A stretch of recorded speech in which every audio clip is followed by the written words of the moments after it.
நம்ம பார்க்க போறதுன்னா ஜூஸ் ஸ்டால் காம்போ. அதாவது நம்ம இப்போ வெயில் காலம் வந்துருச்சு பார்த்தீங்களா, அதுக்கு வந்து நம்ம ஜூஸ் ஸ்டால் வைக்கிறோம், ஜூஸ் ஸ்டால் காம்போ வச்சுக்கலாம். அதுக்குள்ள காம்போ நாங்கள் போட்டிருக்கோம்.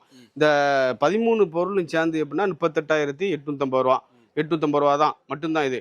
இது நீங்கள் தனியாக எடுக்கிறதா இருந்தால் கிட்டத்தட்ட ஒரு 2,000 ரூபா எக்ஸஸாக வரும்.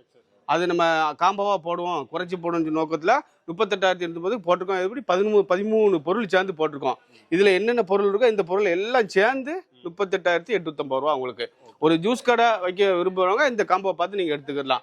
அதாவது சில பேருக்கு பொருள் என்னென்ன பொருள் இருக்குன்னு தெரியாது. அதுக்காக நாங்களே ஜூஸுக்கு இந்த பொருள் வருது, இவ்வளோ பொருள் வருது சேர்த்து நாங்களே ஒரு காம்போவாக போட்டாச்சு. இது நீங்கள் காம்போவை பார்த்து கூட எடுத்துக்கலாம். நம்ம என்ன இப்போ காம்போ பார்க்கணும்னா சாட் ஐட்டம். இப்போ வந்து நம்ம ஒரு தொழில் வைக்க போகிறோம். இப்போ சாட் ஐட்டம் வச்சு நம்ம ஒரு நல்ல லாபம் ஈட்டிக்கலாம். உங்களுக்கு இதில் வந்து நல்ல லாபம் கிடைக்குன்னு வச்சுக்கோங்களேன். இப்போ நம்ம காலேஜ் படிச்சுட்டு வேலை இல்லாமல் இருப்பாங்க, அவங்க இந்த சாட் ஐட்டம் வச்சு இப்போ மெயின்டைன் பண்ணிக்கிட்டு இருக்காங்க. இப்போ இந்த சாட் ஐட்டத்தில் 13 பொருள் சேர்ந்து 38,800